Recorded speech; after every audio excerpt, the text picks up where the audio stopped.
এখন দেখবেন সংবাদ শিরোনাম। ডিসি নয়, ইসি কর্মকর্তাদের রিটার্নিং অফিসার করার প্রস্তাব বিএনপির। জামায়াত চায় লেভেল প্লেইং ফিল্ড। আচরণবিধি প্রয়োগের সক্ষমতা নিয়ে প্রশ্ন এনসিপির। শেখ হাসিনার রায়ের গুরুত্ব কমিয়ে দেওয়ার অপচেষ্টা চলছে, অভিযোগ মির্জা ফখরুলের। বললেন, ব্যর্থ রাষ্ট্র হতে না চাইলে ফিরতে হবে গণতন্ত্রের পথে। ফেব্রুয়ারি নির্বাচন শান্তিপূর্ণ এবং উৎসবমুখর করতে সশস্ত্র বাহিনীর সহযোগিতা চাইলেন প্রধান উপদেষ্টা। টিএসসি-এসসির গ্রাজুয়েটদের মাঝে সনদ বিতরণ। যুবদল নেতা কিবরিয়া কিলিং মিশনে থাকা 2 সন্ত্রাসী গ্রেপ্তার। আধিপত্য এবং রাজনৈতিক কোন্দলের জেরে হত্যাকাণ্ড বলছে র্যাব।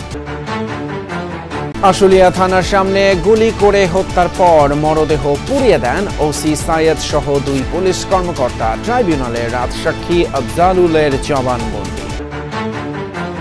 জ্বালানি সংকটের কারণে সক্ষমতা হারাচ্ছে রফতানি খাত। হুমকির মুখে বিনিয়োগ এবং কর্মসংস্থান। আধুনিক নীতিমালা দরকার বলছেন বিশেষজ্ঞরা। আসসালামু আলাইকুম। এতক্ষণ দেখছিলেন সংবাদ শিরোনাম, এখন দেখবেন বিস্তারিত। ডিসি নয়, ইসি কর্মকর্তাদের রিটার্নিং অফিসার করার প্রস্তাব দিয়েছে বিএনপি। বিকেলে নির্বাচন কমিশনের সাথে সংলাপে এই মত দেয় দলটি। এর আগে সকালে লেভেল প্লেইং ফিল্ড নিশ্চিতের দাবি জানিয়েছে জামায়াতে ইসলামী। ইসির সক্ষমতা নিয়ে প্রশ্ন করেছে এনসিপি।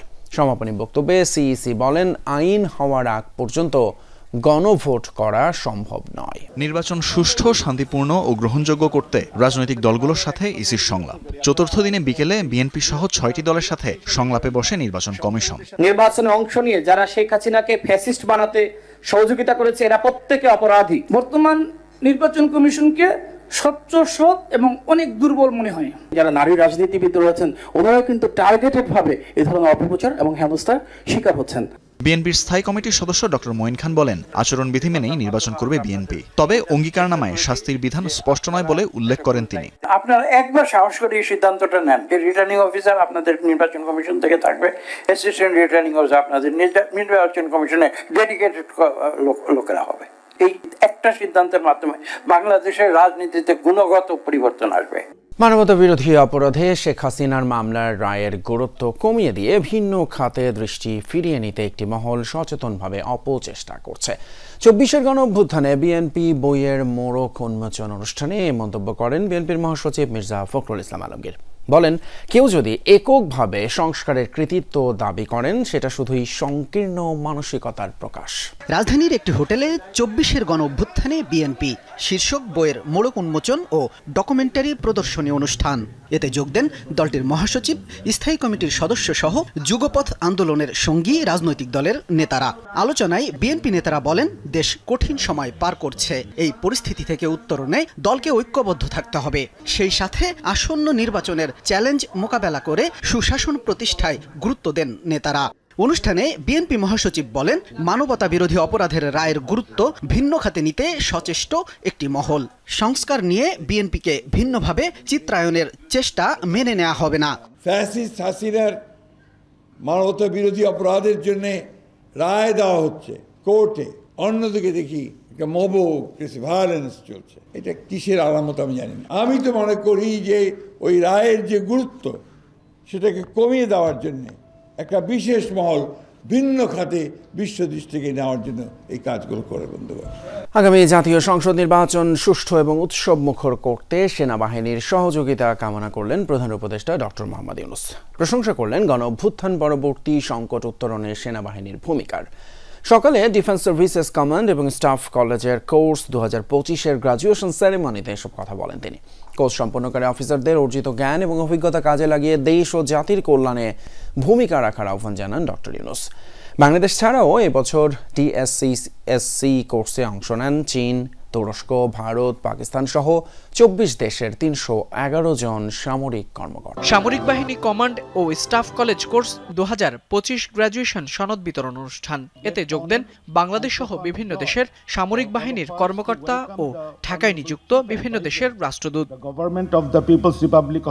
সকালে মিরপুর সেনানিবাসে ডিফেন্স সার্ভিসেস কমান্ড ও স্টাফ কলেজ অডিটোরিয়ামে আয়োজিত গ্রাজুয়েশন সেরেমনিতে যোগ দেন প্রধান উপদেষ্টা ডক্টর মোহাম্মদ ইউনূস। এ সময় কোর্স সম্পন্নকারী অফিসারদের হাতে সনদ তুলে দেন তিনি। সংশ্লিষ্ট কর্মকর্তাদের শুভেচ্ছা জানিয়ে ডক্টর ইউনূস বলেন, ফেব্রুয়ারির নির্বাচনকে সুষ্ঠু, উৎসবমুখর ও আনন্দময় করতে সেনাবাহিনীর সহযোগিতা প্রয়োজন। আধিপত্য বিস্তার এবং রাজনৈতিক কোন্দলের জের ধরে হত্যা করা হয়েছে পল্লবীর যুবদল নেতা গোলাম কিবরিয়াকে। মিরপুরে আন্ডারওয়ার্ল্ডের কথিত 4 স্টার গ্রুপ এই হত্যাকাণ্ডে জড়িত বলে ধারণা র্যাবের।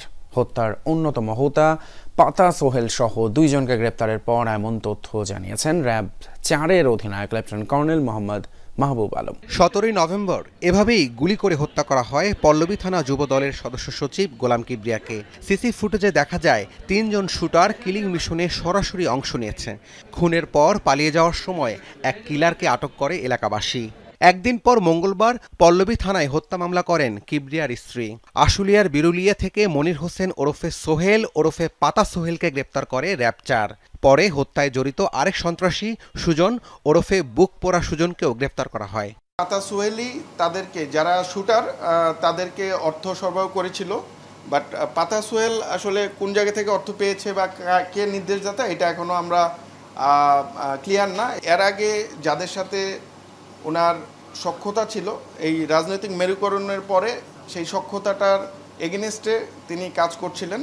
বেসিক্যালি বিভিন্ন জায়গায় চাঁদাবাজি কিংবা মাদক ব্যবসা এগুলাতে তার সাপোর্ট ছিল না।